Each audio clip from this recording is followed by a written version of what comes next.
Welcome to the Nick Ingersöll Show.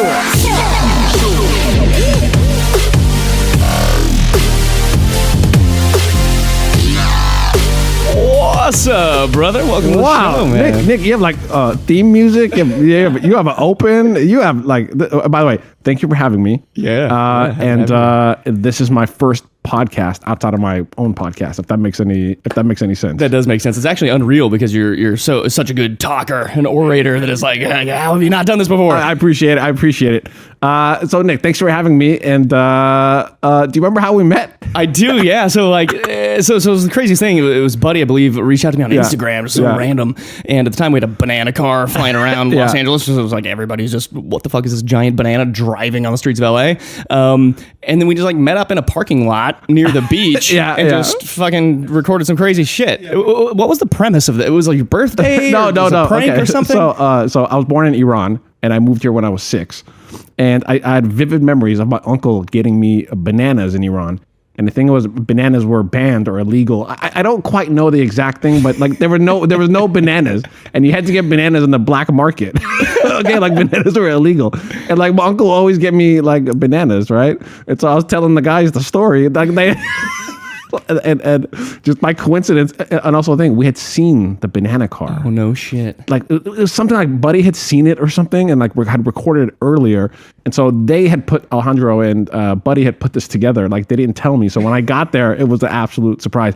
But let me tell you, and of course you'll leave a link for people, right? For the episode. I gotta tell you, that's one of my favorite episodes that we've ever done. It's one of my favorite pieces of content. For people listening, like you've driven like Bugattis and McLarens and like all this crazy shit. And so to say that the random art car banana car was the favorite. It's my favorite. And also I use it as my like to showcase my comedic skills. It's like my resume. When someone wants to know what I'm about or like if I'm funny or whatever, I always send that video. It's like a representation of me. So it's amazing. Yeah, you can find it on YouTube too. You probably just search Salamandra banana, something like that. No, we had a clickbait for it. It was McLaren F1. It was like an F1. Yeah. Clickbait. You know, now that I have my own YouTube channel, I'm finding that you have to clickbait and Alejandro was the greatest at that stuff. So I learned from it. By the way, it makes a huge difference. The like all the stuff that you got to do, because I released one video right on my own and I was like, oh, this is going to be great. I got a DeLorean in it. I went and made like a thumbnail and it bombed. Really? Right. Yeah. So I went back to the drawing board. And by the way, we could just go through subjects, right? We're just gonna talk shit about great. So I was like, you know what? Let me just fucking research what the proper thing to do for YouTube is. And you got to realize YouTube is Google. It's the second biggest search. It's the second biggest search engine, right? Yeah.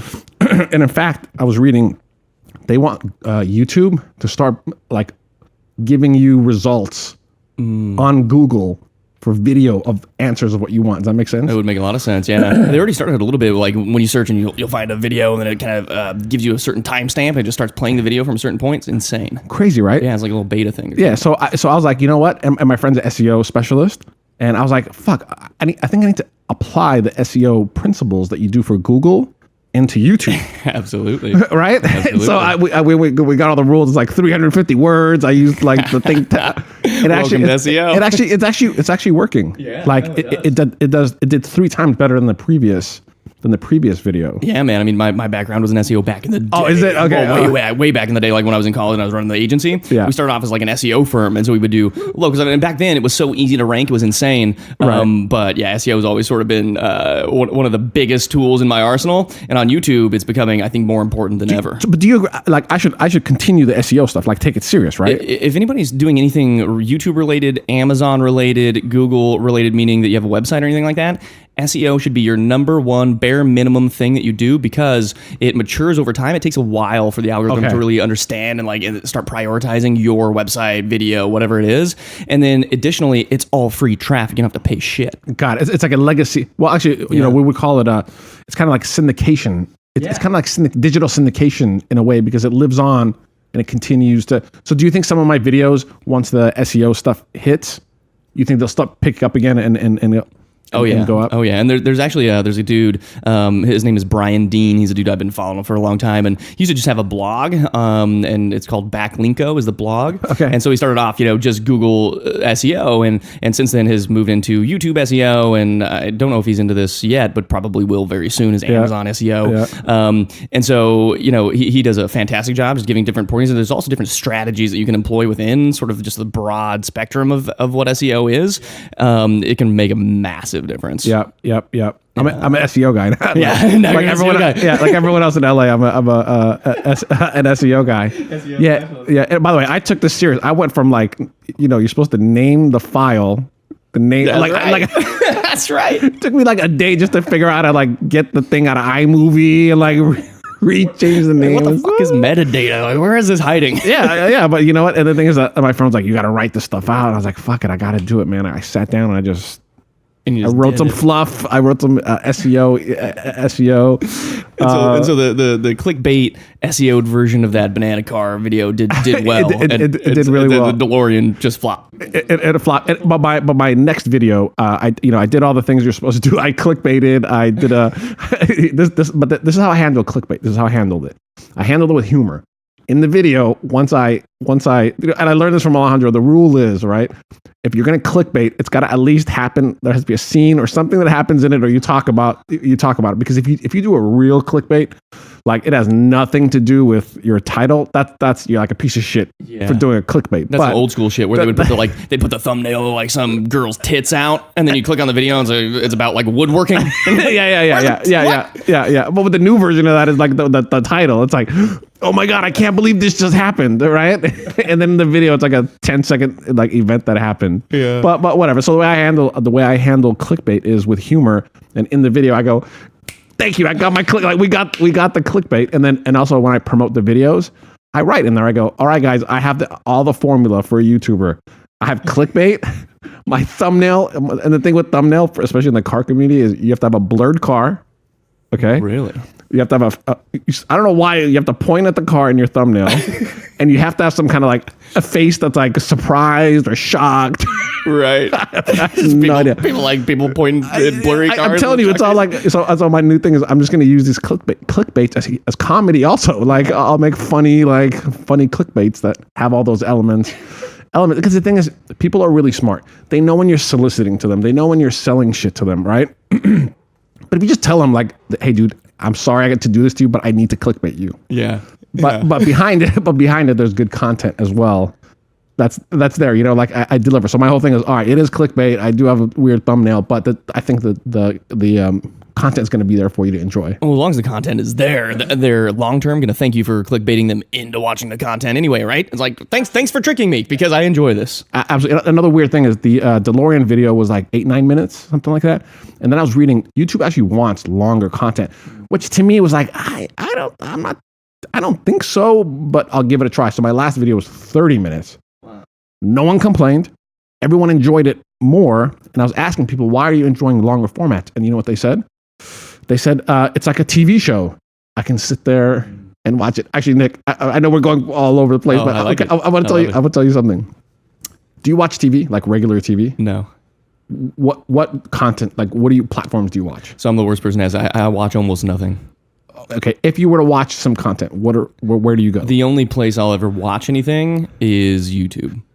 Thank you. This is okay. I just wanted to get that from you. Okay, I just literally. No, I mean, I'm an outlier. I don't like movies. I don't go to the movies. Great. I don't watch fucking TV shows. It's just YouTube for me. Great, but you get your content from YouTube, correct? Correct. Just like the rest of the world, right? But YouTube is QZ level celebrity. It's the least respected platform. It pays the shittiest out of everyone. Yeah. Yet it's the one thing we all talk about. It's the one. I find that crazy.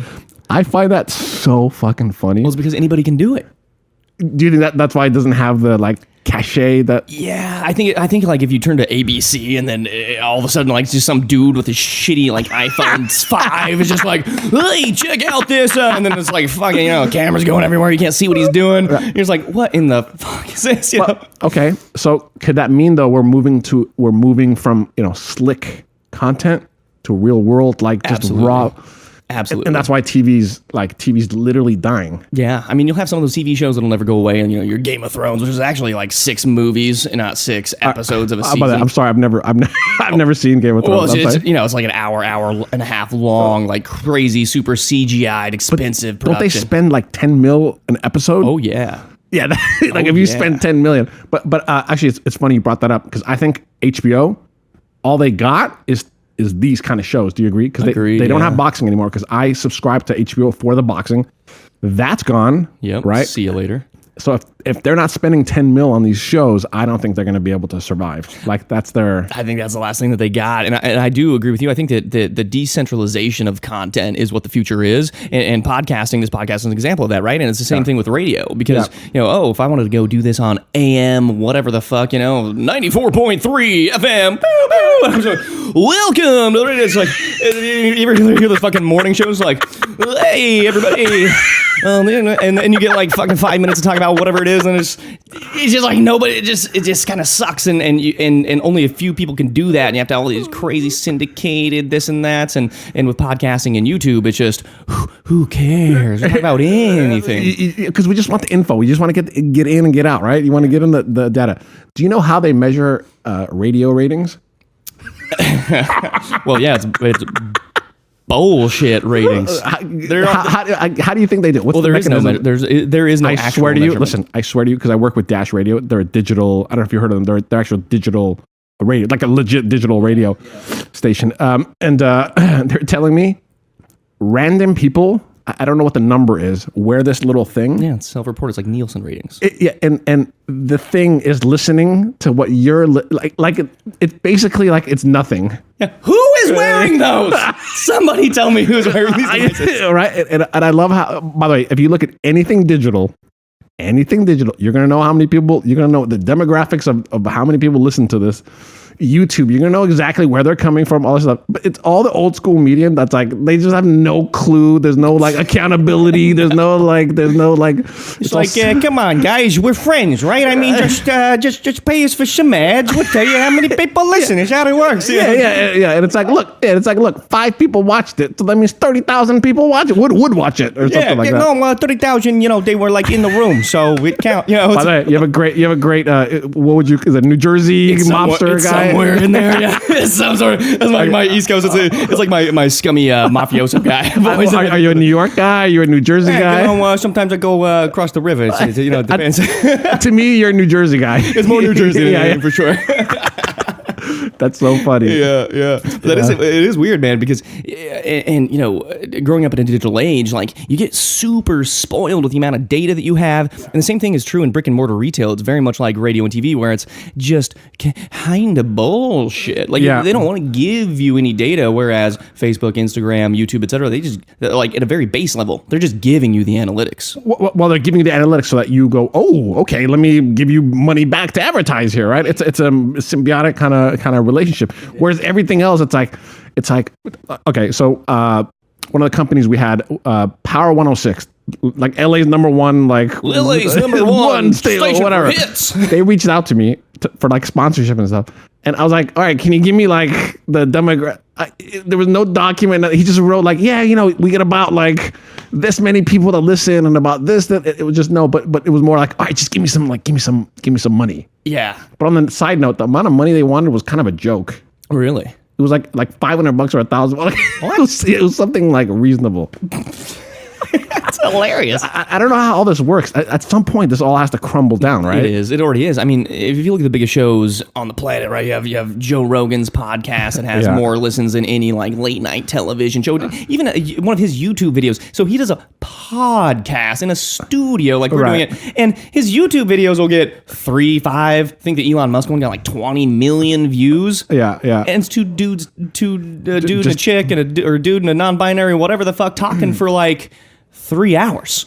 So I think we're seeing. I think that's the conclusion of digital. The conclusion of digital is snap, the razzle dazzle doesn't matter. It's what's the core of your right, like information and content, right? Where TV like tries to spruce everything up to think. That's interesting. Here's another thing. Now that I have my own YouTube channel, right? I'm monetizing it. Are you aware of the monetization rates and how much people? I am. Yeah, I'm actually. This will eventually go on YouTube. Okay. Once I get my camcorder in the mail, and then also because these lovely DSLRs only record up to 30 minutes at a time. And I'm also doing some YouTube videos. So I'm about to jump in with 2 feet. So I know a decent amount about it. Do you have your channel up right now? The channel is up, but I haven't released any episodes yet. By the way, you know what's cool with the content I'm doing? Like these are the decisions I've made. I'm shooting it on my iPhone. Okay. Awesome. No extra like kind of stuff. I'm just gonna have one GoPro. I'm gonna edit on iMovie from my phone and upload straight up. And I'm just gonna have a POV. I'm not gonna have the camera on me. I'm gonna have the experience be as if you're next to me doing this. And also, I think it's fucking sweet that you just have your phone. Like you make some phone calls, you send some emails, and then you flip it around. You fucking shoot your content. You go home and you edit it. Right. Yeah, you know, I took I have the what is it called? It's one of these gimbals, and I put my iPhone in that. I took that to the Amazon rainforest when I went down there to go and talk to the Quechua people to get some more plantains last year. Shot it all on my iPhone, and the footage, since it's stabilized, is amazing. I was about to say, please tell me you have dope footage of all this, right? Like the negotiating stuff. It's amazing. Hey, yeah, once you edit your version, can I edit a comedy version? I would love that. I would love it. I just need some reactions of people. Like, yeah, there's a whole bunch of those. I mean, they've never seen anybody who looks like me before. So it's very foreign. This is how I would edit. I don't even know what the footage look like. It's gonna cut to you asking a question, right? And then I just need some raw footage of them just being like this or like not talking and cricket sounds. That's it. Perfect. That's all the entire thing is gonna be. Well, that's the weird thing about the internet too, and sort of the decentralization of all the media is that you get these crazy things like the fakening on Instagram and where they're putting people's faces on other people. Sorry, can you explain that to me? I knew everyone was reading. I never read the article. I just knew there was something about like fake videos that look real or something. Yeah, so I didn't read any article, but I follow one of the accounts, and the account is just like blown up. I think it's the fakening is the one that I follow, and there's a couple other ones. Yeah. But essentially, they're just going into After Effects and essentially stitching on somebody else's face onto an old movie, anything. And it looks good. It is getting creepy. Yeah. So you can get some scumbag on camera talking some crazy shit, put a politician's fucking face on him, and there you go. Mm-hmm. By the way, I just heard that Pelosi was talking, like doing some interviews, and they took her video and they slightly slowed it down. Yeah. So it sounds like she's drunk. Watch that video. Do you agree we're getting into like, this is what I think. I think like all the old people, like old school people have finally like got into the digital age, and they're like, no. What? We can make her sound drunk. Like, do you know what I mean? Yeah, no, 100%. Yeah, it's like they just uncovered like a bit of gold. like they just dug into their backyard, digging a fucking pond, and just found a pile of gold. Like, oh, we can make Pelosi sound dumb all the time. Right? Yeah. It's so crazy. That's one of the weird things that Trump had said. You know, fake news, right? It became fake news. This fucking thing. This kind of made fun of, but actually. That is like it's the proliferation of the quote unquote fake news, whether it's Pelosi's video getting slowed down, the fakening, it's people having digital renderings of someone's voice and making them say shit they didn't say. Like, right. It's getting kind of creepy, bro. Nick, you're media friendly, dude. You know, you can take one scene, right? How about this? We could just change the music and the whole scene could be, right? Yeah. We could have a really uplifting scene, like the same visual, or we could play some music. You would think they're at a funeral, right? So this is what everyone's doing. And Ozzy, I don't like, sometimes I'll read an article and it'll be like from Fox News, and I don't know all the insides. Like, I don't know what Fox does, but I just know there's like some stuff. So I'll read something from Fox and I'm like, wait a minute. Like, I heard some stuff about Fox. I don't know if I can really, like, where do you go to get the news? Like, where can you get like pure news? Dude, there's nowhere. That's the thing. And oftentimes, and you'll see, the biggest thing to me was the New York Times, that generally is sort of respectable as this news network. And the creepiest thing for me is when McGregor and Mayweather boxed, which McGregor beat the fuck out of him for like 7 several rounds until. By the way, Nick, I know you're an MMA guy. I'm a boxing guy. Relax. So we see the things there. We see the things there. I love all the MMA guys. I love all the MMA guys like, oh yeah, Conor, and then all the boxing guys like, oh, you didn't touch Floyd once. Well, I mean, if you just go by the strike count, even for the first like 5-6 rounds, like McGregor was outboxing him, but really, Floyd is a mastermind. He was sitting there and reading and doing the whole thing, right? And I grew up boxing also, so I do love boxing. But when the New York Times released their recap of what happened, they said McGregor left in a bloody pool of something like this crazy, like he just got like mauled by a grizzly bear, which could not be further from the truth. Right. What do you think their motivation for that was? I think it was clickbait. Oh, of course, yeah, of course it was. Yeah. Of course it was. I think they're dying. I think that the New York Times is dying to things like YouTube and to name your digital outlet. The YouTube to like even simpler things like even more basic. Yeah, it's like Joe's blog. Timmy's blog. By the way, where do you get your news? Like not the platform, but the delivery system. Where do you get your news from? It all comes from my phone. I know, but like where like I get news from Facebook. I get news from podcasts. And then if I need to go, the way that I do it is I go to sort of specific channels to find what I'm looking for. So if it's market stuff, I'll go to Yahoo Finance or Market Watch. They tend to be pretty non-biased. Yahoo's still around? I think that's the only thing they do.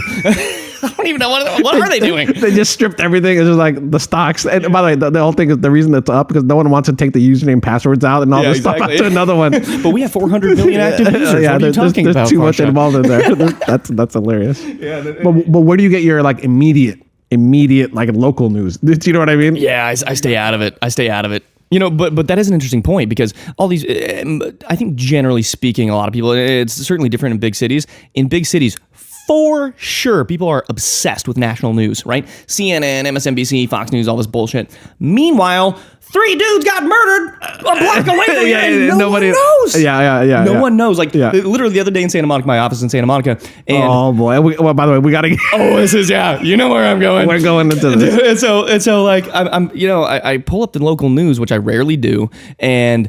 I go on there and like this homeless dude that is an illegal immigrant from some place I don't even know murdered like 5 people with an axe. Yeah. Fucking 5 blocks from my office. Yeah. I asked everybody in my office. No one knew. Yeah. Not one person. Yeah. May I add a story to that and then we'll get into the Santa Monica. Okay. So my daughter goes to a school in Santa Monica and one of her classmates, the father is a mega Hollywood mega name. Okay. And he's the only dad I talk to or whatever it is. And the other day, a couple weeks ago, I had mentioned to him, hey man, because he lives in Santa Monica. I'm like, are you aware of like what's going on in Santa Monica? He's like, no, what's going on? I was just like kind of telling him like, dude, crime's up and this and that. And nothing happened. And then like a week ago, I see him again, right? And he goes, hey, so do you like this school? I'm like, yeah, what, do you not like this school? Like, yeah, no. He's like, I remember you were like saying, I'm like, no, dude, I was telling you about what's going on in like Santa Monica. And I started giving him some examples. He basically was like, I don't want to know anymore. And he like ran. Ran away. And this is what I told him. I'm like, here's the thing. You tell me what you want to know, when you want to know, like how sugar coated. I'll be here. And he was like, all right, like the Matrix, yeah. Well, because ignorance is bliss in a way. You don't want to know the people getting murdered next to you. You know. But for him though, I realized like he actually may not need to know. Because his job is to be happy and jolly and make people like laugh and so. Can you imagine? He just takes a dark turn. He starts making movies about gorillas just descending into your house from the windows. Okay, should we get into Santa Monica? We can get into Santa Monica because we both are authoritative figures to have this conversation, right? I believe so. Your business is in Santa Monica, and I've lived in Santa Monica for 30 years. Okay. By the way, what area of Santa Monica? Near what area are you in? So it's the borderline, right where West LA meets Santa Monica. So it's like, call it Bundy and like you're on Olympic and Bundy, essentially, just west of there. Okay, so you're not near you're not near the crazy. Well, yeah, we're not near the 3rd Street Promenade apocalypse. Yeah. Okay, so here's my take on what's going on. There's a couple laws that have been passed, like props. Prop 47, Prop 57, and a couple other ones, right? These were passed 2014, 2015, okay? Basically, it decriminalizes like drugs, right? So now You could have meth on you. You could have whatever, and it's just like a slap in the wrist. The next big thing is, and no one knows about this. And please go ask some people in Santa Monica if they know. Are you aware of this? You can steal $950 a day. $950 a day, basically with a slap in your hand a day, dude.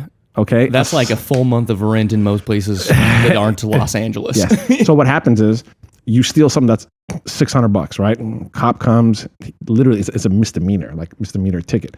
But here's the thing: if you're homeless, where are they going to mail the summons to? Where are they going to like? Do you understand what I mean? So if you really think about it, right, the DA then is like, can we curse here? Oh, you can say whatever you want. Bro. Okay. And the DA is like, what the fuck you want from me? Because I can't do anything, right? So now the criminals like are finding this out. They know this, and also the $950 counts as your home too, like on your property. So like someone come to your property and take something. So they can go steal your $900 shitbox car, drive away in it, and they just get a. And then what's happening is if you call the police about this, they're kind of like. What can we do? So Santa Monica right now, like if there's no blood involved, like you're not the priority call. Right. Okay, so we could have drugs on us. We could do drugs in public. We're good there. We could steal $950 a day, right? No problem. So there's another federal law that has passed. There's a lot of interpretation to this, but basically they're saying if you don't have enough beds for your homeless population and your shelters, you cannot criminalize them or force them out or do anything, and they're allowed to sleep in public places. Really?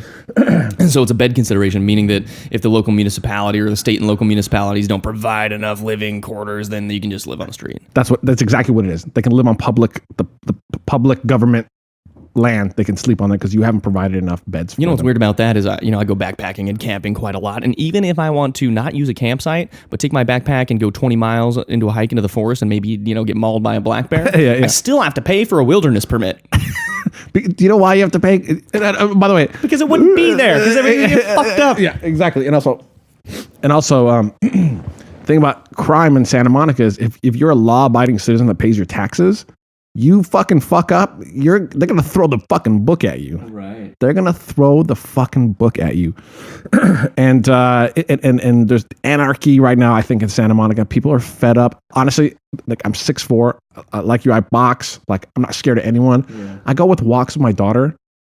At least 3 or 4 times my adrenaline raises up. Sometimes I want to shit my pants from what I'm like.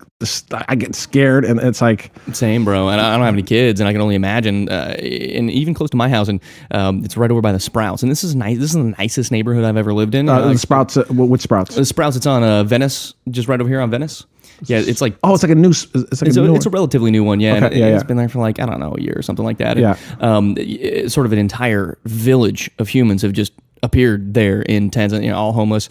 And this is the nicest neighborhood I've ever lived in. I used to live in the hood and like not great spots, right? And so since then I've always lived here, and like now there's just a giant homeless encampment, and there was a woman and her child, I think he was maybe 4 years old, something like that, walking past this encampment. And this is a Saturday morning, 11 a.m., something like that. I'm grabbing some groceries, and as I go by, this dude is against a tree, leaned back, fucking needle in his arm, eyes rolled in the back of his head, tied off, shooting heroin, and this tiny kid and the woman is there, and like my protective instincts going, and I'm just like, like directing traffic away from it's just a public safety issue. Like it's a huge problem. You just can't have that. It's just not okay. By the way, you're talking about public safety just from your own safety, but let's dive deeper into the public safety. So you're Dr. Drew Pinsky. Yeah. So he's livid about this situation. I suggest if you care about LA, you care about this, you guys should follow and see what he's saying. So here's some issues. You ready? California is one of the only big metropolitan cities, California, okay? Actually, Los Angeles, cities that does not have a rodent abatement program.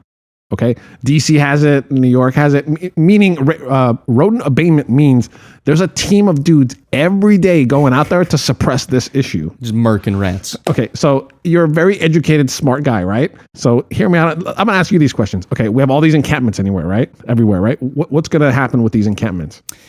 What's going to happen with them? Like what issues arise when you have an encampment? Well, and there's food and trash everywhere. I mean, there's going to be a million rodents, and they're going to spread a bunch of fucking parasites and disease all over the place. So keep in mind, we don't have a rodent abatement program. No. Okay, it's very simple. Listen, it's very simple. No. We don't have a rodent abatement program. We have encampments flourishing. You just talked about one of the encampments. They're flourishing. One of thousands, by the way. Oh, yeah, thousands, right? And then in downtown LA, like, and then the trash that piles up and all this kind of stuff.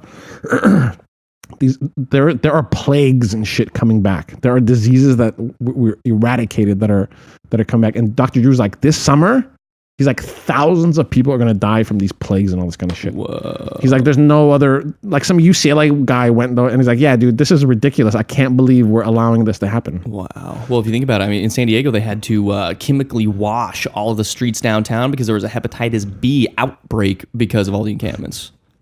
Yeah, people were just contracting it by walking down the goddamn street recently. That's fucking scary. It's terrifying. That's fucking scary, dude. And then no one really cares. No one wants to do anything. And also, Dr. Drew was saying the problem is these laws. There's laws over on top of laws, and basically he said when it all comes down in California, thought, like what the thought in your mind is protected. So he's like, if you're a fucking mentally ill homeless guy, right, and you're fucking crazy, I come to you. I'm the social services. I'm here to help you. I go, hey man, Nick, come with me. We're going to help you. And by the way, you're naked on the street and you're fucking throwing feces everywhere, right? Yeah. And I'm like, Nick, come with me. We'll take you to the thing. And you go, no, get the fuck out of here. I'm done. I can't do anything. Really? That is I'm going to send you an article. Astounding. I'm going to send you an article because I'm going to send you a video he did. It's two parts. One is about how society is just fucking going to shit because of social media, and two, this whole thing with LA. Wow. In my neighborhood, and you'll see when you leave here, you'll drive around and you'll see there's signs for like the neighborhood city council or whatever, which I don't get involved in local politics. I don't know shit about any of it, And you know what? The only thing on the goddamn campaign sign in these lawns is vote for us to enforce municipal code 56.11.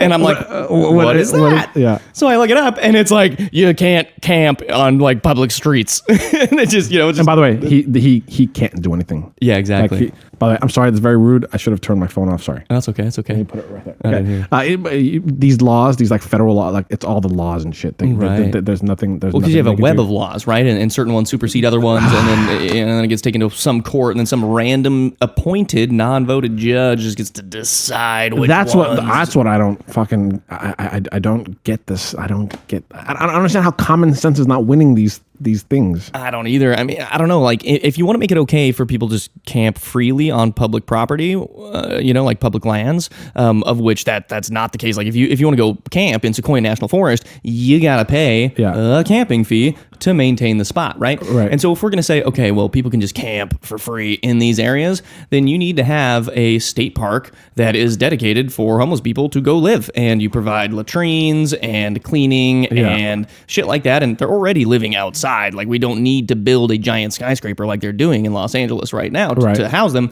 You gotta, if you want to do it, but you go over here. Also, can I give you another? Do we have time to give me? Dude, we haven't. Okay. As long as we so here's. I'm going to give you my take on this and why I think this is all happening. People can think I'm crazy, but hear me out. Okay, hear me out. So there was Measure HHH or some bullshit like that. We're all paying like certain taxes, extra taxes to get the housing money and all this kind of stuff. Now there's different categories of homeless. Okay. So one, there's like real homeless, like the dude really needs help. He just became homeless. Like he needs help.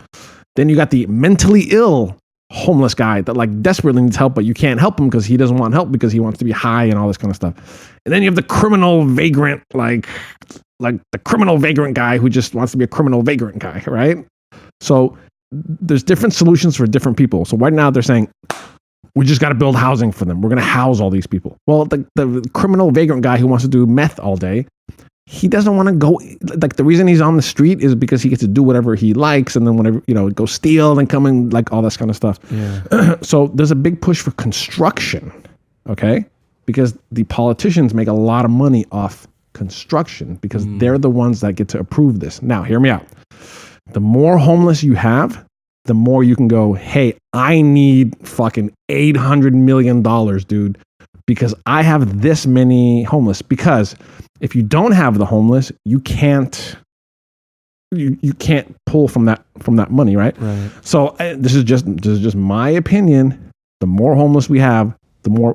Also, another thing, next year it's going to be like, all right, we need more money for homeless. More taxes, everybody. We got to solve this problem with money, right? And then developers are in bed with the politicians, right? Yeah. And by the way, either legally or illegally, because here's the thing: legally, when you construct something, you have to pay fees and stuff. You know what I mean? Okay. And then on top of that, if I come to you as the mayor and I go, hey, can I build some stuff for you, right? And now here's another thing. Do you know anything about construction and construction cost? I know nothing about that shit, but I'm going to give you a stat and I'm going to see what your opinion is. Each unit that they want to build, it has a cost of $500,000. Each unit. What? Yeah. In LA. So when you ask them, they're like, oh, the fees and the this and the that. So if you think about it, if you're in charge of, you're in charge of all these things, you set a high per unit thing, you get more homeless, you get more money.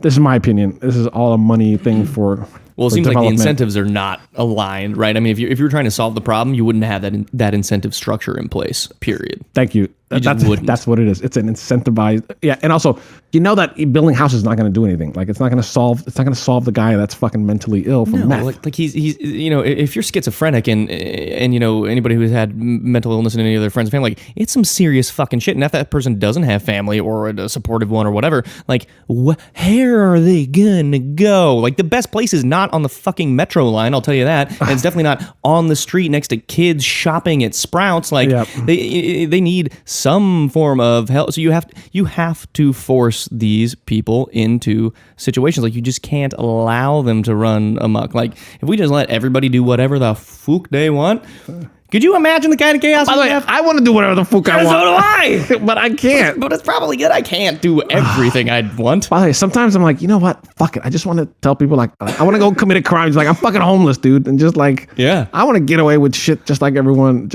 else. Yeah. What's your address? So don't got one. So basically the conclusion is in Santa Monica, no laws. And I'm talking about from low tier laws like urinating and shitting on the street to like assault and that kind of shit. Like, it's just none of that stuff's respected and none of that stuff. How about this? I don't know if you want to do this or not, but you should download the Ring neighborhood app. Okay. Oh, it's gonna be terrifying. Okay. Because every week they give you crime reports. Great. Okay. So I can just freak out all Dude, day you long. You should look how many assaults occur in a week in the downtown Santa Monica area. Oh, I can only imagine. That's the ones that get reported. Right. Because a lot of them don't. Because the thing is, it's Santa Monica's best interest not to report this stuff because it affects tourism, it affects all this kind of stuff. To add to this problem, another law that passed, they took felonies and brought them down to misdemeanors and released people. That's right. Yeah. And why? And my theory is, right, bring it down, put them in the streets because they're not going to be law-abiding people. They're going to end up homeless. Then my count goes up. Right. Well, I mean, they're already making money off of each person that goes into prison, right? Because that incentive structure is also not good if you want to reduce inmates in the state. And so then once they get out, I mean, what are you going to do? Just throw the cash away? Or I know we're going around, but did you hear that they took some, like the refugees, asylum seekers, they flew them into California, and they took him to a city called La Mirada or something like that. And then the agency, what is it called? The ICE agency was like, ooh, we're over capacity. And they just released people into the train station and into the bus station. Are you aware of this? No. What? Yeah. Dude, I mean, what do we do? What do we do? I don't know. I don't know. It's like, I get it. Like, people want to be kind, right? And everyone should want to be kind and understanding and empathetic and all these things. And those are all very, good characteristics to have in a human being. But if you have that level of that, I wouldn't even say that level, but a misplaced sense of what kindness and empathy means for a certain group of people that are detrimental to a society, you're going to end up with the apocalypse. Which we're getting really close. And by the way, this whole like a couple of years, I've been like going crazy about this stuff, and everyone's looking at me like I'm fucking crazy. But when Dr. Drew was going bananas on the stuff, I'm like, all right, I'm sticking to my guns. I know this is not good. Yeah. Like this is not a good situation. Well, when it's a public health concern, I mean, and one of the craziest things, one of the scariest things actually is the types of things that you can die from that you don't see, right? Like just my fucking luck. Yeah, I see the car, like, it's speeding towards me. I feel like I can get away.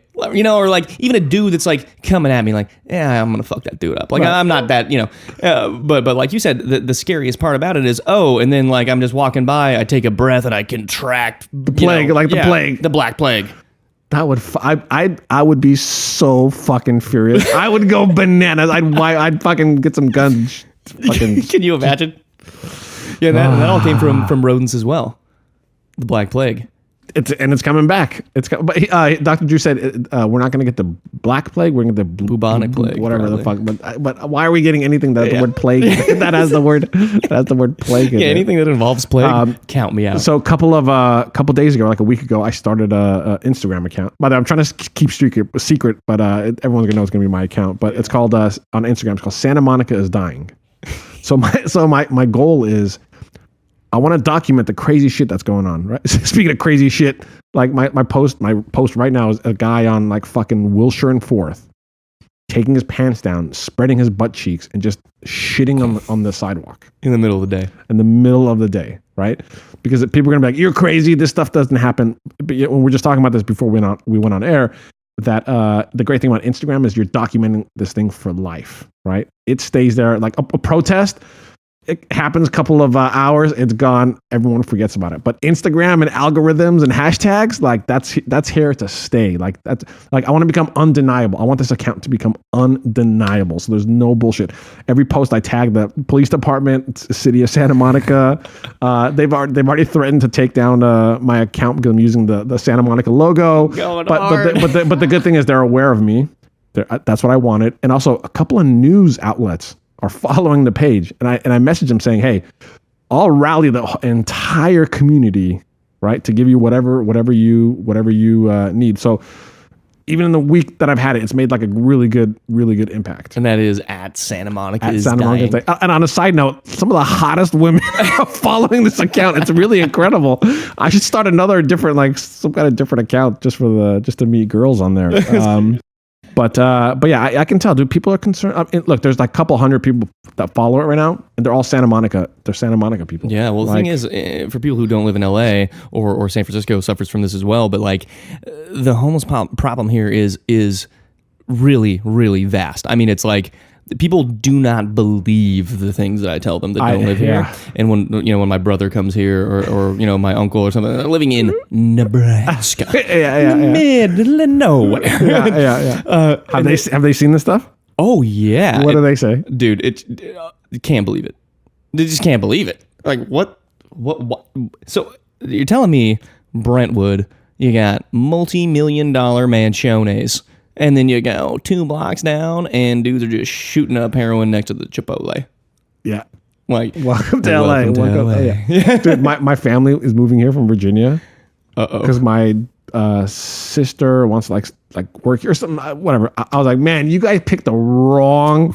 Because they left LA like 20 years ago. Literally, my mom left because of the Santa Monica homeless problem. Really? And I was like, because we've always had just so you know, Santa Monica has always had homeless.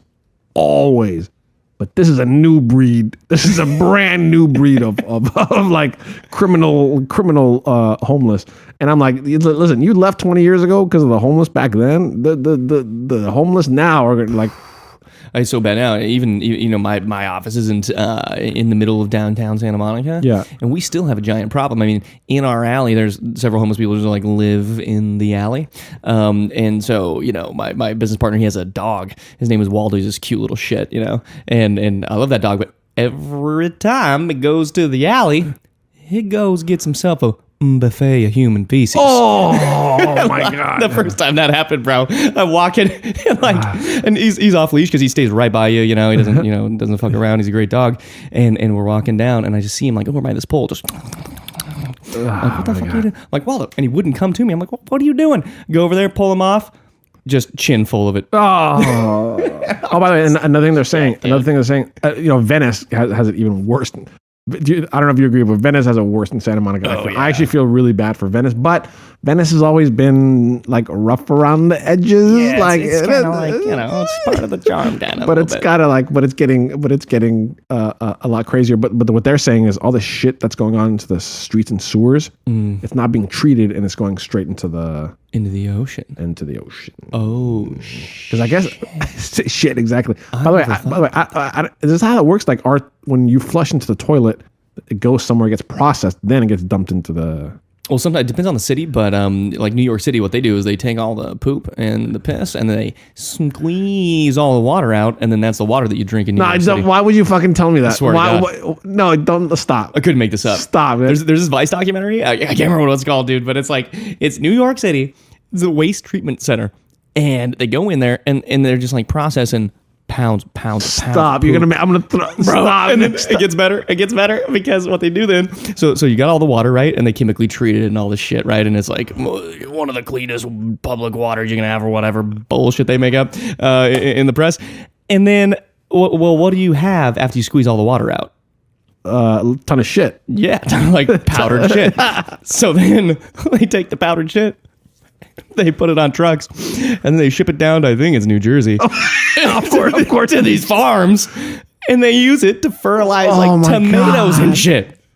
Wait, you know the old classic thing about New York bagels, right? What they say about the New York bagels? No. There's a thing that you're always like, oh, New York bagels are really good because of the water. You never heard of that? Oh no, I just heard that. When I was yeah. This has been you always hear this. Like New York has the great, like their water is what makes the like dough really good. Is that really what that is? You know why bagels are so good in New York is because it's made because it's made with recycled bagels out of your ass. No. You're looking at this wrong. It's made with vast flavorings. That's right. Vast flavorings. Yeah, dude, it's like an iron skillet, you know? You get all the flavor that locks itself into the skillet. Oh my God. Holy shit, that is disgusting. Holy shit. That is Holy so shit. disgusting. Yeah, so they're saying in Venice, that's one of the issues. It's because all that stuff's going straight. And then, like, by the way, like our parks and stuff, you gotta like rake the park so there's no needles, and it's it's quite the So if you guys please follow Santa Monica is Dying on Instagram, and please send me any media or anything you have. But here's the thing, people are sending me stuff, they're sending me like pictures of homeless and stuff.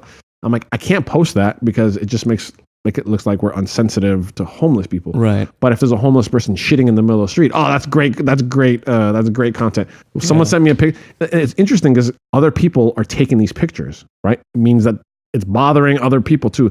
That's what I love about the community is I'm not the only one fucking upset about this, right? There's other people. So when you look at the pictures, you see what's bothering, like the different things that are bothering people. There was one, this guy was laying on the sidewalk, like laying down with his penis out, laying down, just peeing on the sidewalk. Oh God. It's fucking vile, dude. You know what inspired me to start this account? I was walking with my daughter on Ocean. I look over and a lady grabs a cup, puts her pants down, puts the cup in her pants, lifts the pants up and goes, like pees in it. And I recorded it too. That's my first post. I was like, all right. I was like, here we go. This is, we got something. It's here. over now. We got some great content. Holy here. Dude, that's insanity. Here's a funny thing. Have you been to Washington, D.C.? Oh, yeah. You've been to the White House and all that kind of shit? So I think they have a crazy homeless problem too, right? Washington, D.C.? It's not as bad as here, but yeah. Okay. So they were telling me like it's really, really, really bad, right? Yeah. This is my theory. If you grow up somewhere, like I grew up in Santa Monica, right? So I got to see like shitty parts, good parts. Now it's going back to the shitty parts. And all these things are really triggering me, right? But my whole thing is like when I went to DC a couple weeks ago, I was fine with it. Nothing bothered me. But if someone's from DC and sees the demise of their city, it triggers them. Right. That's my theory. That's why I think a lot of people will come into Santa Monica and be like, What? Just some homeless people. It's the same as it's always been, I guess. I don't know. That's one of my theories. Because when I do go, because New York has a crazy homeless problem. Like Manhattan has a crazy homeless problem. I right? thought I was gonna have to literally fuck this dude up yesterday in New York. What City. happened? I mean, I'm walking. My flight. I'm catching it in like 2 hours. So I decided whenever I go into a big city, I just walk around and just like stop wherever I want to stop to write or work or whatever. And I kind of know where I'm at on my GPS, but I think it's just a good way to explore. So I'm doing that. And there's just like this random, New York is so crazy. Just like this random little like quote unquote concrete park area that's maybe like 20 feet by 15 feet or some shit with like 10 tables or something. And so I go and sit down at one of these tables and I just hear this dude screaming at people like, I'm gonna fucking kill you, and like really like demonic, like threatening shit. And so I obviously I look over and I'm just like, hey, here we go. This is the day. Exactly. This is the day where I have to like save someone from a fucking murderous homeless dude. And fortunately, just like walked away, didn't do anything. But I thought yesterday was going to be the day. But the thing is, though, if I was in New York and I witnessed that, I just like, this is like New York's problem. Like this is just a regular New York thing. But in New York, we're probably like, this town's going to shit. Yeah. It's desensitization, I think, too. It's like when my brother comes here, it's just like, oh yeah, well, of course everybody's homeless in LA. I'm actually curious to see what San Francisco is like. I haven't been to a modern San Francisco because what you see on the media, the craziness of it. Like I want to go and see. Like, is it really that? It's similar. Have you been there recently? I go there pretty often. Yeah, I go there a few times a year for the last several years. But do you go to the part that's like homeless? Oh yeah. Like is it really like? How do we compare it to Santa Monica? I would say there's more heroin usage, generally speaking, and a little less meth. Okay. Just based on the way they're acting. By the way, I've never done either drug, but from what I've researched, I think I'd rather have heroin addicts than meth addicts. Same. Do you 100%. Yeah. I'd rather have you sleeping, coming in your pants and sleeping, than seeing invisible Space Jam characters and trying to fight them with also karate. Can I educate you a little bit about meth? I'd love to. So one of the big problems we're having with this homelessness and the drugs and all that kind of shit is you only need $4 to $5 for your daily meth habit. Damn. That's all you need, right? That is cheap. So another thing in Santa Monica that's gone up is petty theft, like bike stealing and like just petty shit. Because a dude can steal your $900 bike, right? And take the wheels off and sell like parts for like $16. Right. Right? He's got a year's supply. Yeah, he's good to go. Do you know what I mean? Yeah. That's another. It's so easily accessible, and it's like. Yeah. Well, like, what do you do about the drug thing, right? It's because, marijuana just got legalized for recreational use in the state of California, which I think is a great thing. Yeah. And also, like, not everybody who maybe tries meth. I've never tried it, but maybe not everybody that tries meth is just like turns out to be like a degenerate. I'm sure there's plenty out there, and it's like you don't want to lock them up with convicted rapist killers, like all that shit. Right. What do you do? Is it just like a separate kind of jail, like a rehab? Was it Portugal? Portugal legalized. Yeah, they decriminalized everything, and they're having a great time. Yeah, if you look at the, it's actually really interesting. I was looking at the longitudinal study, and they had a graph of the amount of heroin addicts that they have for I think it was like 20 years or something like that, and it has dropped off precipitously. It's insane. What did they say is the cause of that drop? Well, what they do is they so this is really fucking smart. So what they do is they say, okay, not only is it decriminalized and just have heroin, but what we're gonna do is take all of the cost out of it. So it doesn't cost you $5 a day. It costs you $0 a day because the government will give it to you in a dosage they know you won't overdose from. Okay. At a place that they run. Okay. And they give you a clean needle so they know you're not spreading whatever you got. And they say, okay, you want to do it? Here's a pipe or a needle, and this is where you do it. And then that's where they got to do it. And so you have no black markets. It's government regulated. Like they provide the substance, so it's free. Right. And so if they want to go do it for free, that's where they go do it. So very little people tend to just sort of do it on the streets anymore. Who's paying for this program? Is it the people? It's the people. Yeah, that kind of shit would never happen here, right? Not a chance. I'm going to be cynical again. The thing is, like the DEA, Drug Enforcement Agency, like we have an entire agency for that. Yeah. Each police department has thing. if these drugs are legal and that shit goes down, they lose those budgets. Right? That's right. They lose those budgets. That's the problem with the entire criminal justice system, though, right? Because what'll happen is you have judges, you have prosecutors, and you have police. And so let's just say that crime today, everybody just decides, you know what? I'm going to do half less crime, period, forever. Right? Half less crime.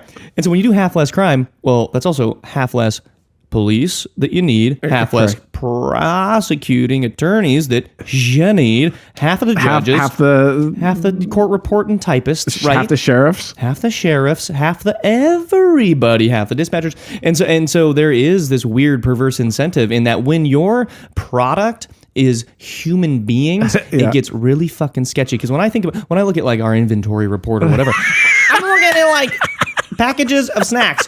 And when these motherfuckers are looking at their inventory report, it's human beings. Yeah. And the more inventory that they have, the more money that they get, period. By the way, so Nick, you understand this concept, right? Just apply it to homeless situation. Right. Do you get it now? Exactly, yeah. Like it's not, this ain't going away. No, I don't think it will Just either. It's not going away. Well, the weirdest thing too is, you have sort of this really, really crazy dichotomy of homelessness and then like Bugattis driving on the same street, and you're a car guy. Like, how did you get somehow involved in both of those? I know it's when you're in LA. It's interesting. Well, by the way, when you're in LA, by default, you're in it, dude. Right. The thing is, when you're in LA, the chances of you getting involved in Hollywood and Bugattis and homeless are very.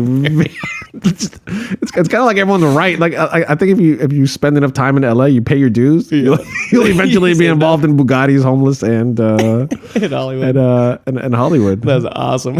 Yeah. What I was watching a lot of your content recently, and thank you. Please don't waste your time. Oh, no. And you always post the most interesting shit. Like it's sort of all over the map, but with the car piece, like what fascinates you about these flying metal objects that fly around? Dude, I've loved cars since I was a child, like a kid. Like I've always had the love for them. I don't know, dude. It's amazing. It's so funny. I was actually looking at a car today. And I'm like, why do we love these cars? Yeah. Why do we love cars? I don't know I don't know how to explain it to you. I just they look good. They feel good. Like I know the feeling of one car from the other, and it's just a modern miracle that we've. but on the flip side, as I was looking at this car, I was thinking, right? Because if you think about it, the internal combustion engine, it's a crude technology. It's not a. Yeah, it's explosions going on. Do you realize? If let's just say you put $1 of gas into a cylinder. $1 worth of gas. You compress it, ignition, it explodes. It creates the power, right? How much power do you think you get out of the $1?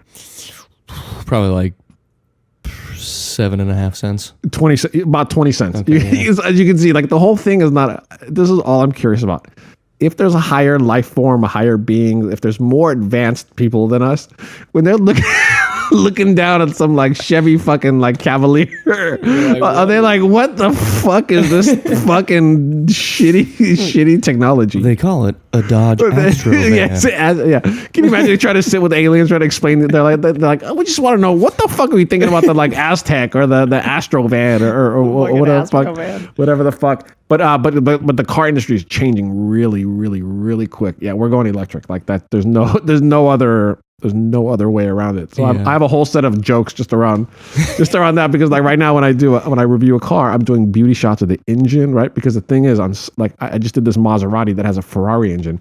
It is a gorgeous looking piece of engine to look at. Like it is a work of art to look at this thing.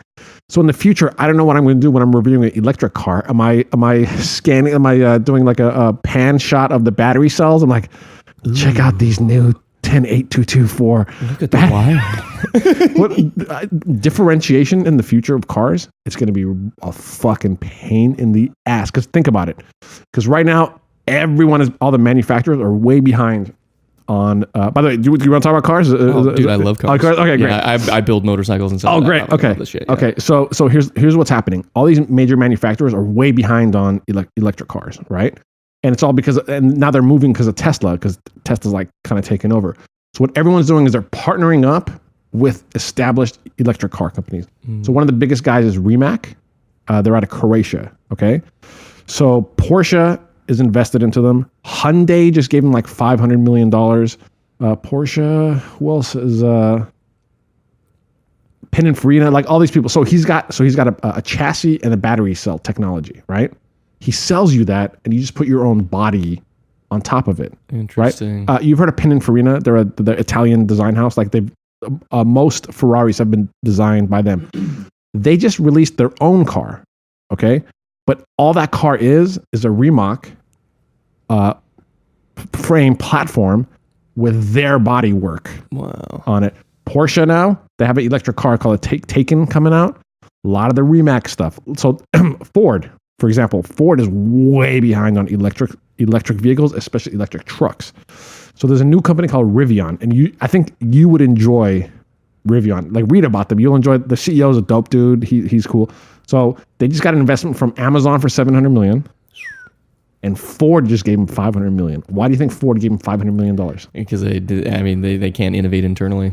So it's very simple. They're going to go, here's what's going to happen. We want this body put on your chassis. Boop, boop, boop. So everyone's buying their way into electric cars, but what you're going to see is everyone's going to have the same chassis, the same batteries, right? It's just whatever the body's going to look like. All cars are going to be modular. They're going to be it's going to be the same thing. Just your body, the body is going to look different. Dude, that's fascinating, especially if you think about the way that Tesla started with the very first Roadster, right? Yeah. They had a Lotus Elise body that they just laid on top of their chassis. And now we're all the way back. There you go. I'm telling you, this is what it's going to be. Because the thing is, for people to start up now, for people to start a whole electric division now, you're like... You're already way behind, dude. It's just way better to buy in. Yeah. I would imagine that what'll end up happening is that you'll have Ford or whoever invest in these sort of EV startups, and then eventually they're going to end up trying to buy them out. Well, here's the funny thing: Tesla's like sliding downhill really fast right now. What's that? You what? Yeah, tell me about it. Are you invested in it? Yeah. Oh, okay. All right. Well, let me give you some news. I don't know if it's going to help you or hurt you, but.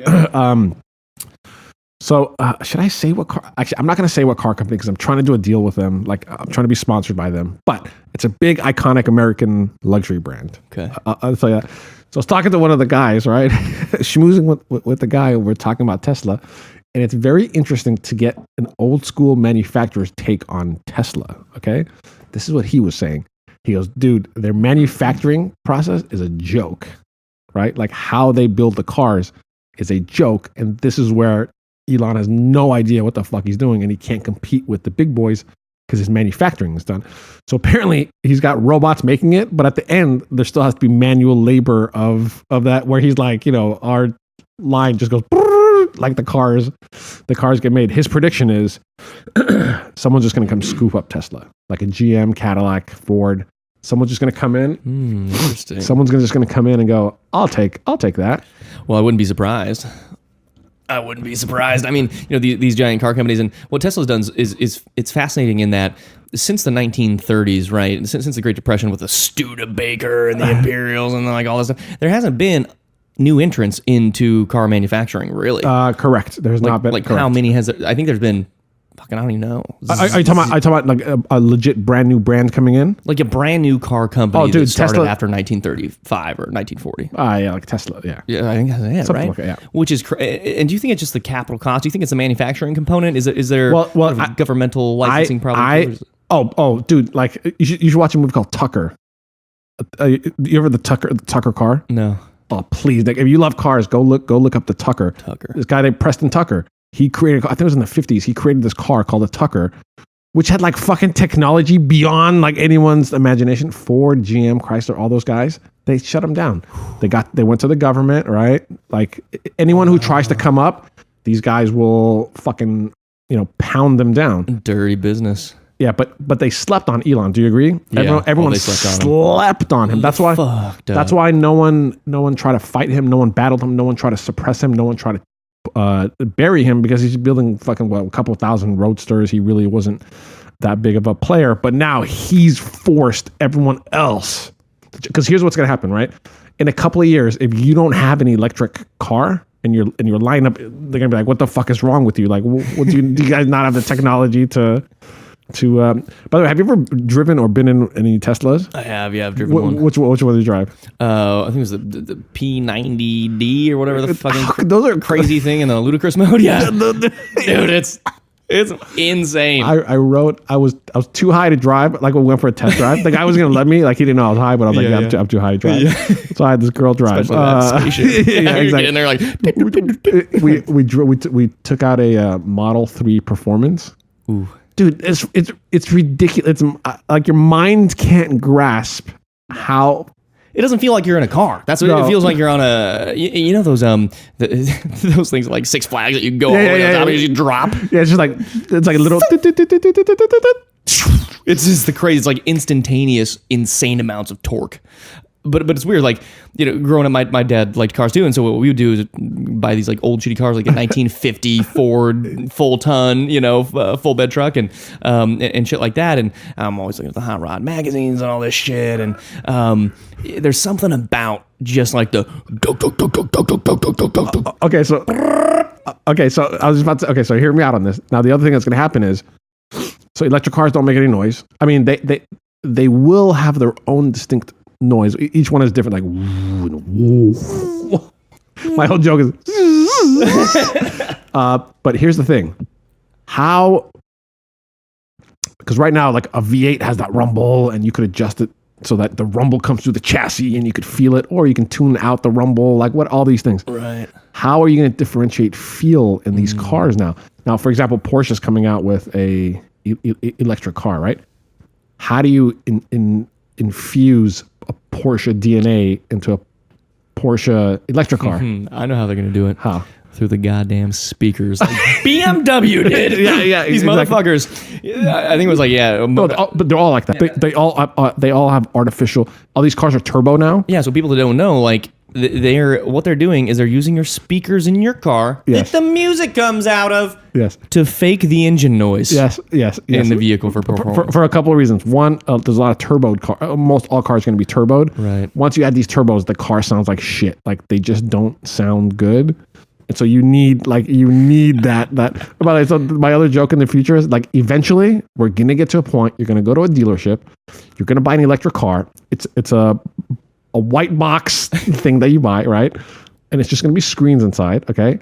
And you're gonna pick what interior you want, right? You're like, I want a Mercedes S-Class. You go on your app, you pay $299 for a Mercedes S-Class interior, right?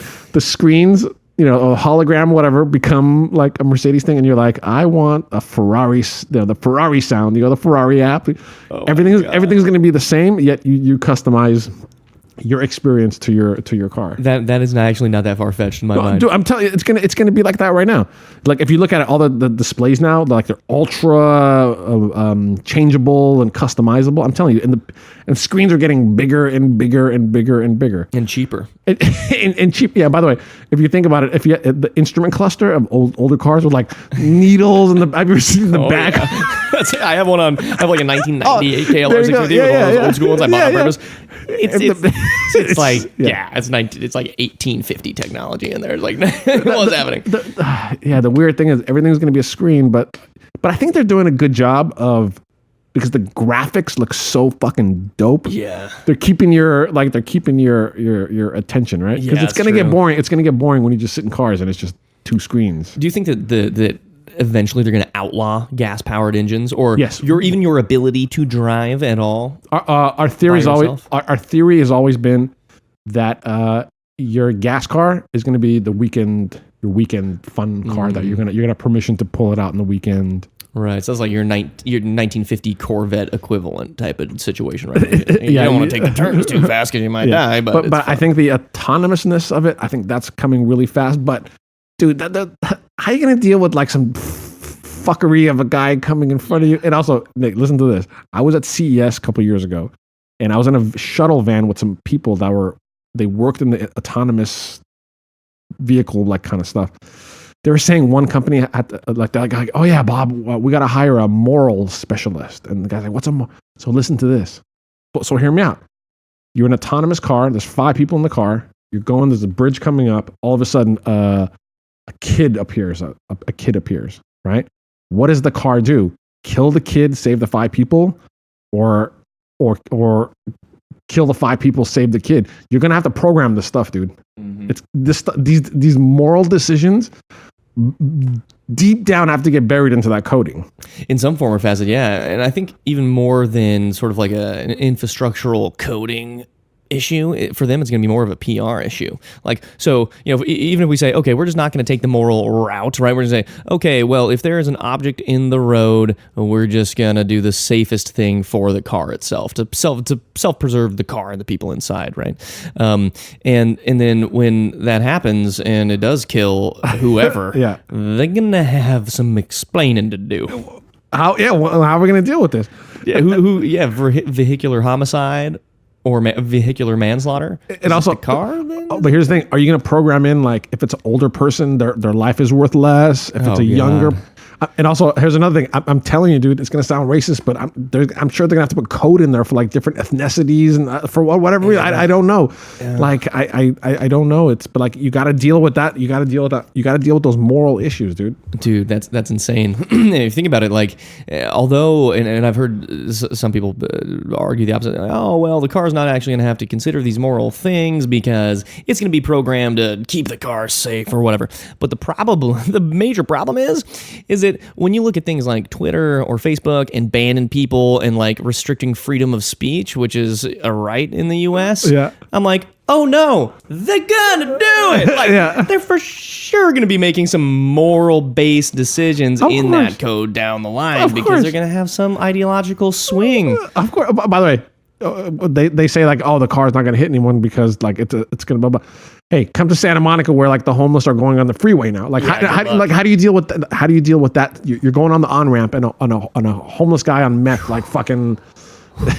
Dude, I mean, I almost hit one of those dudes on my motorcycle.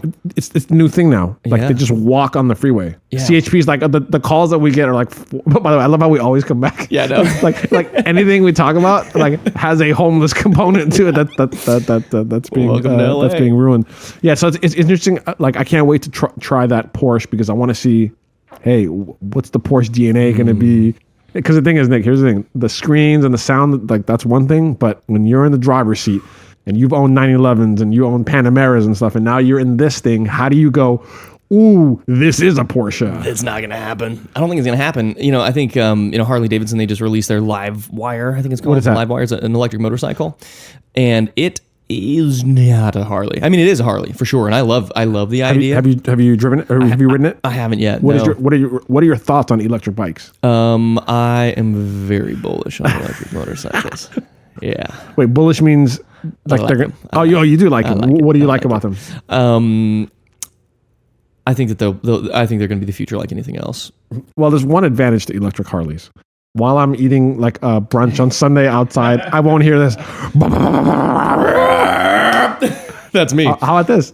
Probably me riding out. Let's talk about that. How are they going to deal with that? With the noise? So it's fascinating because I know a fair bit about this, and I actually have a book on my table right now that's open. That's all electric motorcycles and like different sorts of weird cars and stuff like that, all EVs. And what they're going to do, so a lot of these brushless engines, what end up happening, so there's two different types of electric engines, right? You have sort of like the brushless one, and then you have this magnetized version that is a little bit, and oftentimes like Tesla, I think they use both depending on what certain thing that is running, the thing that is powering inside the vehicle. And so what they're going to end up doing is these motors are very, very simple. They're way more simple than gas-powered motors. Like, it's crazy how simple they are, right? And so you just have this engine that just spins and spins and spins. And inside of this spinning contraption, you have different wires, right? So what you're going to end up doing is changing the shape of the wire. You're going to end up changing certain things about it such that it produces a different sound as it spins instead of, because the most efficient way would be for it all to be the same. It goes bzzz, right? But what Harley Davidson did with their engines actually is that they made a flaw in the engine. So when you listen to a Harley engine, it'll sound like this. Blah, blah, blah, blah, blah, blah, blah, blah, blah, blah, blah, blah, blah, blah, blah, blah. It's not all the same. And when you listen to any other non-Harley engine, it'll go bop, bop, bop, bop, bop, bop, bop, bop, because that's the most efficient way for it to fire. So Harley did that on purpose to make it special to them. And that's what all these EV companies are going to have to do is change the internal part of that motor. It'll be slightly less efficient, but it'll make some interesting and unique sound. Give us. You've been doing pretty good at these audio sounds. Give us some. What's the new one sound like? And the new one sounds like. Does it really? Does it really? Does it really? I don't know. I would love it. It does now in some alternative universe. Yeah. Dude, that's actually, it's funny how like I'm telling you about the car and you're telling me about the motorcycle. Yeah, I just realized what the fuck is heart like. Yeah, you lose that. You lose 100 years. It's if you're an old school Harley rider, the new Livewire, it's not for you. It's just not. Nick, what's gonna happen? Okay, take me through the next 30 years, right? When all these old school Harley guys, like they're gone, right? And it's all millennial new guys. What is the look of the modern Harley guy? What's the like? Is it just like hipsters? Hipsters like electric, and like I have a question. What are these biker gangs? Like mongrels or whatever? Yeah, like Mongols, Hells Angels. Like are the Hells Angels going to be on? Can you imagine? You're like the Hells Angels, like, hey man, where can I charge this? Yeah, right. Hey man, you gotta charge this station around here or something. Better find me a charge. They'll be going to random people's homes and just knocking on the door and be like, hey man, I'm gonna use your outlets.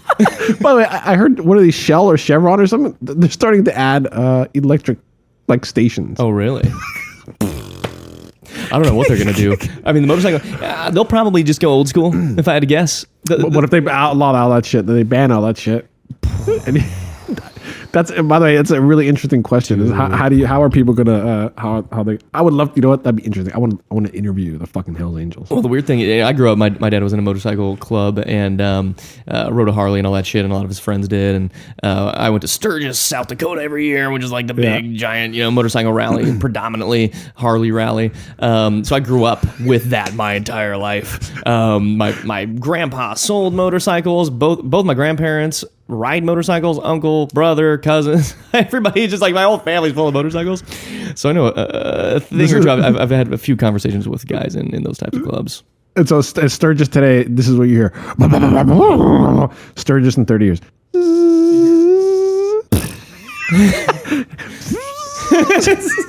just gonna hear all day. It's just wind blowing because no one's gonna fucking be there. No, I think they're all gonna be there, but it's just gonna sound like all electric, like. And also, you can't rev electric bikes anymore, right? You can. How? So you can also gear them if you want to. Is there a clutch also? You can clutch them up if you want to. But what's the norm going to be? Like, that's a good question. I was actually having this debate with a friend of mine that rides, and I think that the right move is to include a clutch, is what I think. But it's more expensive for the manufacturer to do it. But it gives you the feeling of riding a motorcycle. It's sort of akin to if you ever had like a paddle shifter, an automatic versus like a manual, right? Manual transmission. You just feel it, right? Clutch, pop on the clutch. Yeah. And with motorcycle riders, it's really important. So I think that they'll probably go that route, but I do also think there will be a whole new sort of category, like fixie bikes. What do they call fixie? Yeah, exactly. Like there's going to be the equivalent. The equivalent. It's people going to be too embarrassed to ride Vespas because they look like pussies. And they're doing that stuff. By the way, how are you going to deal with all that torque in the beginning? How do they deal with that shit? Yeah, so there's a couple things that they do. They put a regulator sort of in the very first part of it, such that when you roll that throttle, it just doesn't give you whiskey throttle and flip backwards. Got it. Yeah. Got it. Yeah. So there's a slight little. There's a control mechanism. Like all these stereotype things that bikers do. Like I don't know. Like all the those are all.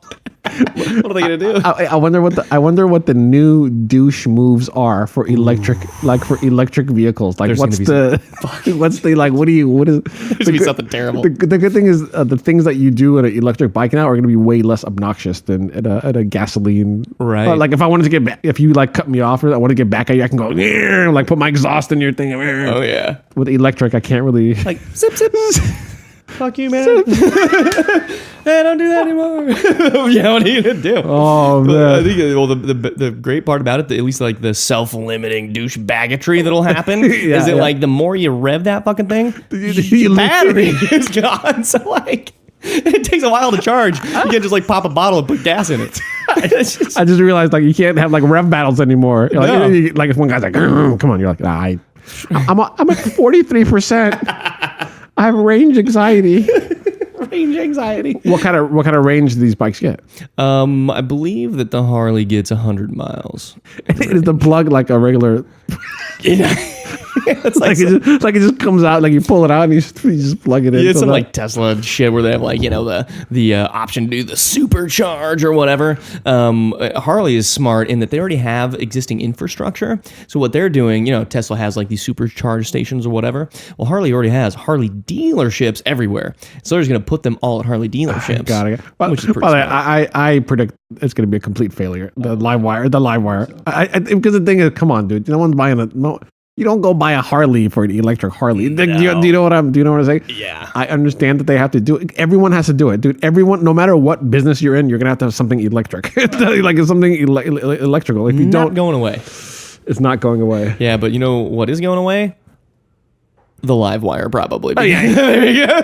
And the old Harley riders are also good. Is it a Harley Davidson? Oh, yeah. It's just, and the model is the live wire. Yeah, which is the worst name of all time. It has nothing to do with it. Like Introducing the live wire. I would call it like, I don't know, the E Harley. Like I would take whatever, the E Fat Boy, the Fat Boy E, or whatever the fuck they're called. Yeah, do something like that, or also just make up a better name. The live wire.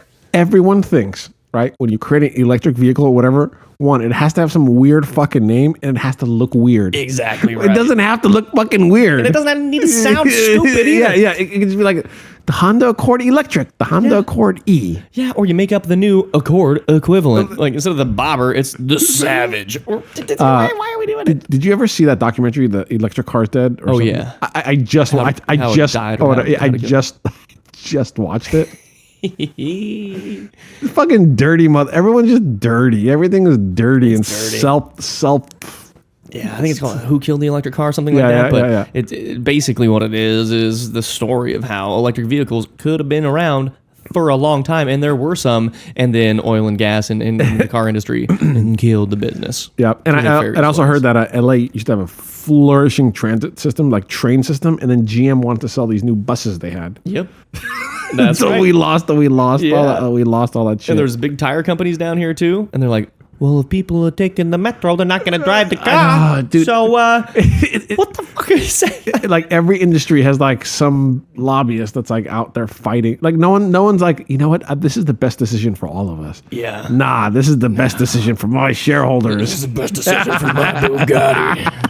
This is the best decision for my yacht club. Yes. Have you ever been in a Bugatti, driven or? I haven't been in a Bugatti, but I've been in Aston Martins and Ferraris and all that shit. Those are nothing. You should have one. Always be on the lookout to be able to get into it. They're quite the machine. Wow, Bugatti's always my default like super epic top of the food chain, almost on the borderline of like ridiculous alien technology type of vehicle, exotic And vehicle. keep in mind, the Veyron is like 12 years old, dude.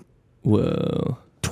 So I can't do the math of what year, but like whenever it came out, like remember they had like 5-6 years to develop it back then, and it's still doing numbers that most cars can't hit today. Interesting. Like 0 to 60 And quarter mile. The 0 to 60 is in the 2 seconds. It's like 2 point something. Most cars can't hit that. This is a 12-year-old car, dude. Whoa. That's doing this. So imagine back then when it was doing these numbers. You know they're notorious for the maintenance costs, right? Do you know this? Oh, you don't know this? I mean, I know it's like $25,000 for tires and shit. Oh, no. Hold on. If you can find $25,000 tires, let us know. Let everyone know. Are you serious? Let's start with the oil change. How much do you think an oil change is? And by the way, people can look all this up. I'm not making now this that up. I'm biased with this new information, I'm saying oil change is $8,000. $8,000? If you all right, let me tell you what. Alejandro and I had an idea. We were going to open up a business called Half Price Bugatti Oil Changes. That's a brilliant idea. because an oil change at the Bugatti dealership is $21,000. Oh my god! $21,000 for an oil change, and you got to get one. It's either every 6 months or a year. And what are they putting in it? It's like human blood. Like what kind of one? It's like that's 21. Like I know someone who has one, and I was like, "Is it really 21?" They're like, "Yeah, it's 21." $21,000 tires. Are you ready for tires? Yeah. Tires are like $50,000 for the tires. Good God. And after the third set, you need new wheels, which are $90,000. Why do you need new wheels? Wait. So you're telling me Yeah. if you drive it too much, you gotta buy new wheels? your third set of tires, after you go through your third set, you need new wheels. Okay. So when these cars came out, there was no tire that can handle the speed and the power. Initially, the power when you accelerate, the rim was separating from the tire. So they have to glue the tire to the rim. After 3 tire changes, when you X-ray the wheel, it doesn't meet their like high standards of like whatever it is. So I always say, if you're gonna buy a Bugatti, always ask what number set tires they're on. you don't want to be the dude that needs the third set of tires. Right. And obviously anything that goes like wrong in it, it's. I know someone who's rough on theirs, and like they need like a new transmission. It's like $300,000, or they need like anything you touch, anything you need is like very expensive. It sounds like a bad idea to own one of those, huh? Look, man, it's just a bad idea. Okay, so here's the thing. It is the greatest. Yeah, sure. If you want the greatest, you have to. Right. There are times when I look at one, I'm near one, I'm like, yeah, if I could afford it, I would love to. It would be my honor. Some people, some people are really crazy. They'll send it back to, I think they're made in France.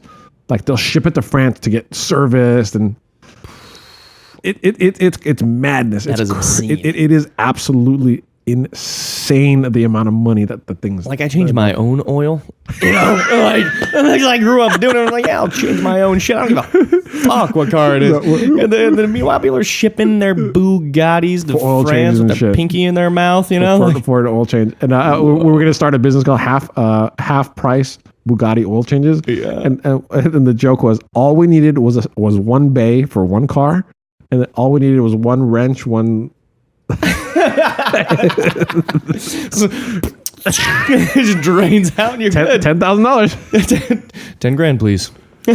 Yeah, but it's an extremely aspirational. You'd have to have all of your mechanics wearing Gucci loafers. Yeah, of course. Sure. And that's the thing though. Like when you have these high end cars, let's say an oil change really was only like $60. But just perception wise, my friend down the street owns a shop that fixes all these high end cars. Yeah. And he's like, dude, yeah, I have to charge differently for each car. Of course. Like if you come in with like a Ferrari, I can't charge you $60 for like an oil change that I did this like BMW. Like it's the same oil change, but I got to charge you like $300. Well, it's also a weird thing because those people that own those cars that forked out that amount of cash. The price is like it's an indicator of the level of service, like the quality of service. Here's the thing: if you had a Ferrari, right, and you went in and you got an oil change, and they gave you like a $60 thing, you would go, "Let me speak to the manager who worked on this car. I want to know the shitty technician that you." Right? Yeah, that's true. It's all perception, right? Or I'd be like under the car looking like this motherfucker. Yeah, like. I mean, it looks like it's. Could you imagine you're an honest mechanic that's just honest, and you're right? like, you're giving these, and everyone's like bad Yelp reviews. Man, this fucking guy only charged me $60, man. You fucking crook. I know it. Here's the thing: in the future, electric vehicle, like there's no more mechanic shops and Pep Boys and shit. Right. Right. The thing about Tesla is like if you lose the key, you're fucked. You know about that? No. Yeah. So like if you lose all the keys to your Tesla, they don't give you a new key. What happened? You fucked. Why is it? Why is there so much? I don't know. There's this dude on YouTube that he bought this totaled Tesla or something like that and rebuilt it, and he didn't have a key for it, and he had to track down the owner, the previous owner, just to see if he had a key, and he did, and then the guy ended up trying to like extort him for like $7 grand for the key. What? Because it's like he could use it for anything else, and so he ended up getting it somehow. I don't remember, and he was saying that like. Tesla just like they don't have that infrastructure that a GM or a Ford or whatever has to like make the fucking thing, and they're like, well, you'll lose the key. I love how the key is like a pivotal thing to the whole thing, but yet every man, there's always some bullshit whenever a key is involved. You know that, right? Like there's always some fucking bullshit with the fucking key. Meanwhile, there's keys for all of your locks on all of your doors since the year 1450 when the Black Plague was smashing through Europe. Anytime you go to a dealership with a key issue, it's like, oh man, they get these fucking keys. They always make it seem like, oh, these are like laser cut, and we got to send it to the factory, and like this. It's a fucking key. With EVs, like you're saying, like the maintenance.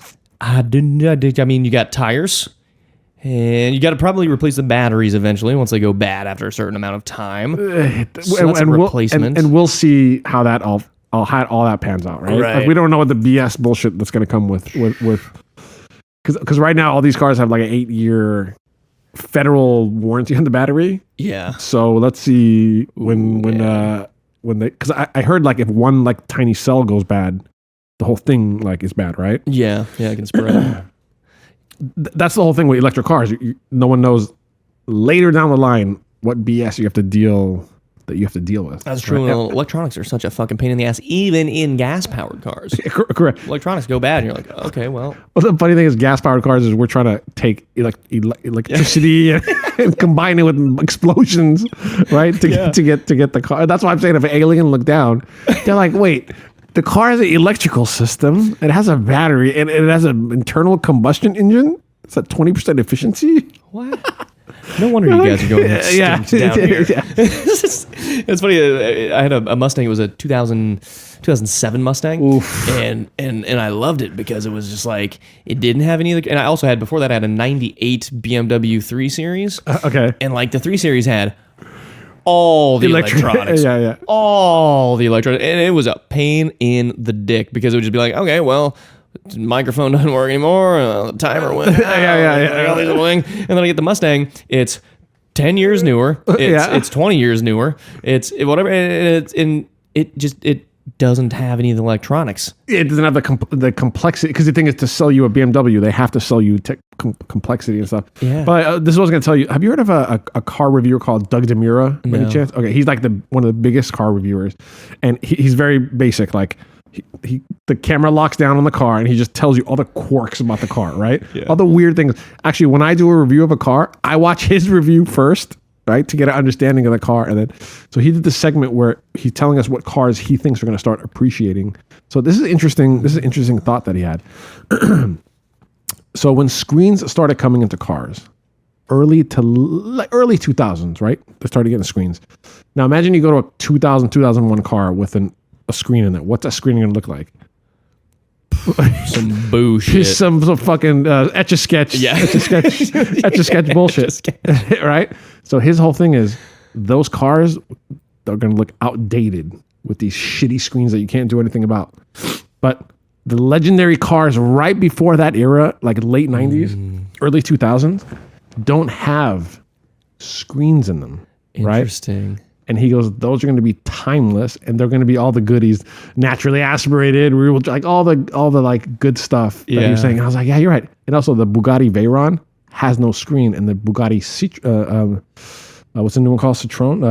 Bugatti, whatever the new one's called. It doesn't have screens, and Bugatti purposely did that. So these are timeless, so that the screens never age. That is so smart. Interesting, right? It's super smart. I mean, if you ever look at the very first iPhone, you're like, what is this bullshit in my... First of all, it was like this big. Yeah, it's terrible. It was so bad. Like, it would be right now, literally unusable. Yeah. You can't even do anything with it. Yeah.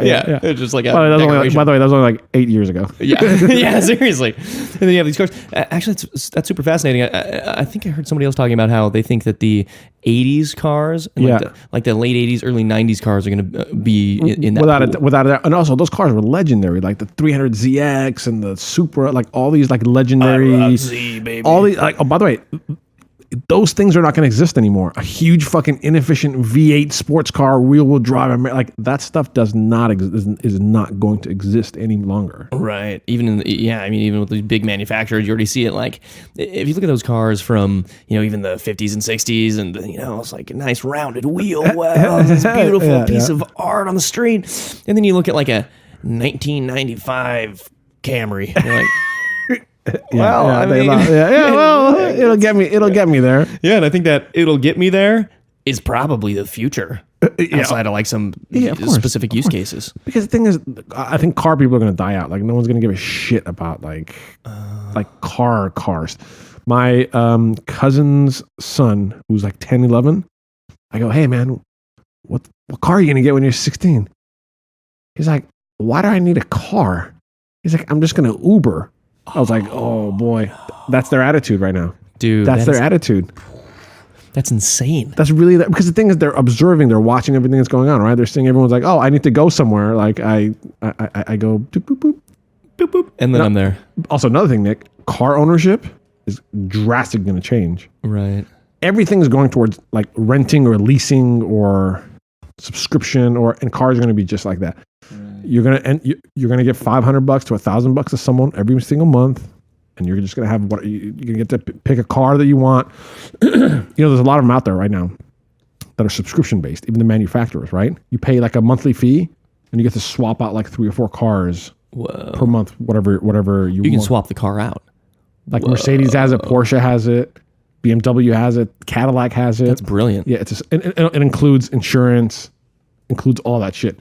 It's just a one price subscription. So you can have like a sports car, and then you're gonna go to the mountains, and in 2 weeks you're like, let's get the SUV. Yep, that's brilliant. That's my prediction. We're gonna go because right now, like my phone, like I don't own it. I'm paying a monthly thing, and then when the new one comes up, I just go, oh, let me get the new one. So perpetually, I will always be paying AT&T $150 a month, right? It works out for them, works out for me. I'm like, I don't care. I've been putting out the $1,000, and my whole thing is I need a fucking brand new phone all the time, anyways. Right.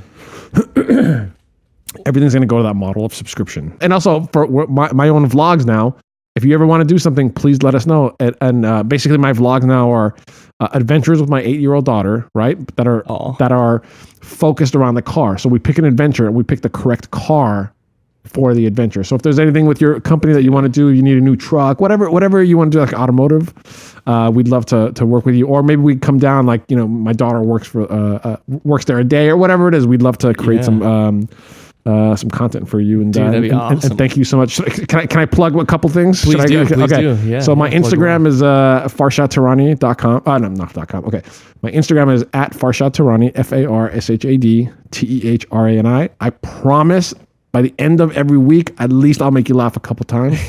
I'm putting a lot of effort into That's true, by the way. I'm putting a lot of effort into the content. My YouTube is Farghini, FARGHINI.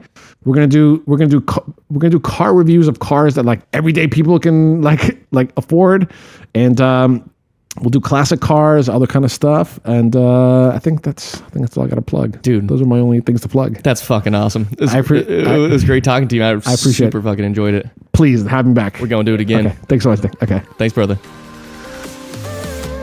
Thank you, everybody, for listening. Please don't forget to subscribe to the show and leave a 5-star review. If you could, it would mean the world to me. And thank you to Farshad. Thank you to Barnana. You can use code NIK and get 20% off of your very first order. And until next time, I'll chat at you then. Peace.